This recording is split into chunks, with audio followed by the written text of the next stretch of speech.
ازيكم حبايب قلبي؟ لو انت حرانه ومش عايزه ان انت تشغلي الفرن وتعملي عيش كده منفوخ وطري وطعمه حلو قوي قوي وهيعجب الولاد، هقولك على طريقه حلوه قوي. بس اتمنى منك تعملي لي لايك وكومنت كده حلو زيكم، ونصلي على حبيب المصطفى عليه الصلاه والسلام.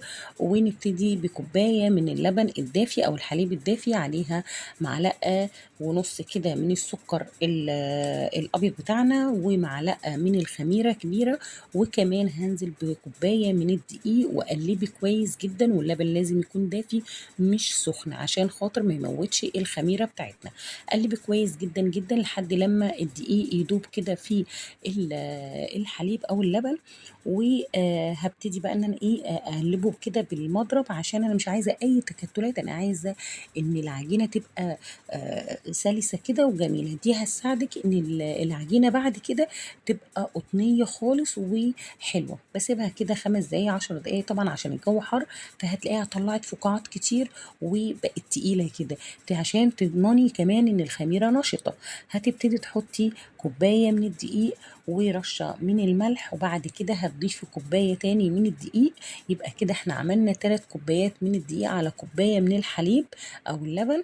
وبعد كده هضيف معلقة صغيرة من البيكنج باودر، وكمان هبتدي ان انا اعجن كويس جدا. انا حطيت الملح في البداية، وهعجن كويس جدا على الرخامة لحد لما احصل على عجينة طرية. طبعا كل دقيق بيختلف عن التاني، ممكن في دقيق بيبقى محتاج سوائل وفي دقيق بيكتفي بالسوائل بتاعته. فانا جهزت معايا ربع كوباية كده من الحليب او المية الدافية، وهبتدي ان انا اعجن اعجن اعجن. يعني مش اقل من 7 دقايق. يعني 7 دقايق كده على الرخامه تفضلي تعجني فيها.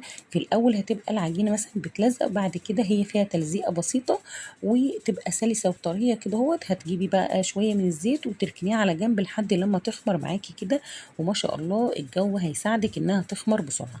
نزلي الهواء منها زي ما انتم شايفين كده، وابتدي رشه من الدقيق فوق ورشه من الدقيق تحت، وهقطعها ل4. وبعد كده كل كورة هحاول ان انا عايزاها متوسطة الحجم، يعني مش عايزاها حجمها كبير قوي. فانا عملتهم على 6 كور، هيطلعوا 6 أرغفة. وفي أرغفة يعني هعمل رغيف كامل، وهعمل رغيف نصين، وهعمل رغيف على 4. هوريكم الطريقة حلوة قوي. بس بقى كورتهم كده، هسيبهم يرتاحوا حوالي 5 دقايق عشان اعرف ان انا افرد العجينة وتبقى سلسة معايا. فهغطيها بكيس بلاستيك، وبعد كده فوطة. 5 دقايق كده ترتاح معانا، عشان لما اجي ابتدي باول واحدة تبقى بتتفرد معايا بمنتهى السهولة. هبتدي بقى ان انا افردها كده، واجيب بقى السمسم بتاعي واحطها كده وابتدي افرد عليها عشان خاطر السمسم يمسك فيها. وسمك الرغيف ما يبقاش تخين قوي ولا رفيع قوي، عشان يبقى حلو وماسك نفسه. هقطع الرغيف كده نصين، وهبتدي ان انا اركنه على جنبي على فوطة. لازم تكون فوطة عشان ما يلزقش على الرخامة. وهغطيه عشان يبقى وشه ما يشققش مني ولا اي حاجة، ويساعد ان هو هيخمر على بال ما باقي الارغفه اعملها. هبتدي هكرر العمليه تاني، افرد الرغيف واحط عليه السمسم، وافرده تاني عليه السمسم عشان خاطر ان هو يمسك فيه السمسم. ده خليت الرغيف زي ما هو سليم. يبقى احنا عملنا واحد نصين، وادي واحد رغيف سليم. وهعمل بقى التالت، هوريكم الطريقه دي ان انا بفرده عادي جدا وارش السمسم عشان يمسك فيه. ممكن تدهنوا الرغيف بدهنه من الميه او الحليب وتحطوا السمسم. بس انا اكتفيت ان انا احط كده، وقسمت الرغيف 4 ارباع زي ما انتم شايفين. وهخلص كل الكميه بتاعتي ديت، واكون مجهزه طاسه على النار فيها زيت غزير، ويكون الزيت سخن. الغلطه اللي انا عملتها ان في اول رغيف ده بالذات ان الزيت ما كانش سخن كفايه. فابتديت ان انا اجيب الزيت كده واحاول ان انا ارشه عليه من فوق الوش. فهو مش هقول ما قبش، جزء وجزء ما قبش، لان الزيت ما كانش سخن بكفايه ان هو ينفخه مره واحده. بقلبه على الناحية التانية عشان ينفخ معايا، بس هو يعني نفخ نفخة بسيطة. هتشوفوا بقى لما الزيت يبتدي ان هو يسخن، هيبتدي ان هو ينفخ جامد جدا، ولازم ان هو اقلبه على الناحيتين عشان يحمر ويبقى لونه ذهبي زي ما انتم شايفين كده. وهبتدي ان انا اشيله، ما احطهوش على ورق مناديل، انا هحطه على مصفى.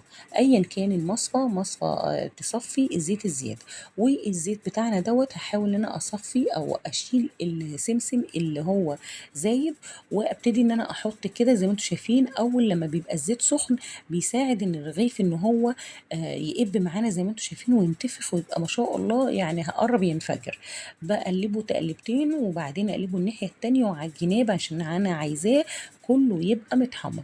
ما نقساش عليه في التسويه قوي ان هو يحمر قوي عشان ما ينشفش مننا. كل ما اجي احط العجين او العيش لازم اصفيه من السمسم اللي بينزل الزياده. وانتي بتحطي العجينه لازم تبقي كده بالمعلقه بترشي الزيت فوق منه عشان يقب معانا وينتفخ زي ما انتوا شايفين كده ما شاء الله. يعني بيبقى ده النتيجه الهايله والمثاليه ليه. بروح مطلعاه كده واصفيه في المصفى، وابتدي ان انا احط باقي العجين بس لما اصفي السمسم الزياده. دي الرباع اللي انا عملتها، وده الخبز البالون او العيش المنتفخ. حلو قوي قوي وجميل جدا وما بيشربش زيت. طول ما هو الزيت سخن عمره ما هيشرب منك زيت، وهيطلع طري جدا مش هيطلع ناشف ولا اي حاجه. بس ان انتي تتبعي ان انتي الزيت يبقى سخن معاكي عشان ينتفخ، وكمان ما تطوليش عليه في النار عشان ما ينشفش معانا. بخلص الكميه بتاعتي كده هو بسم الله ما شاء الله. بخلص واسيبه بقى ان هو يهدى. زي ما انتم شايفين كده الخبز طالع منفوخ وحلو وجميل، وعايزه اوصف لكم ان هو طري كمان من جوه وحلو جدا جدا، وقلبه من جوه ابيض ومش شارب زيت كتير وحلو قوي قوي وطري بدرجه ان انت بقى بتحشيه اي حشو انت عايزاه، جبنه، خيار، طماطم، اي حاجه. يعني انت ممكن كمان تاكليه كده، ممكن تحطي فيه مربى، ممكن تحطي فيه حلاوه، اي نوع من الحاجه. عملت الكميه 3 كوبايات، عملت معانا الكميه الكبيره ديت الرهيبه. وما شغلتش الفرن وما سخنتش المطبخ، وحاجه كده تفتح النفس ويتاكل حاف. لو وصلت لحد هنا بتتفرجي على الفيديو اتمنى منك تعملي لي لايك وكومنت كده حلو زيكم، ومتابعه على صفحتي مطبخ ملك، وكمان اشتراك في قناتي مطبخ ملك، وتقولي لي بتتابعيني من انهي بلد.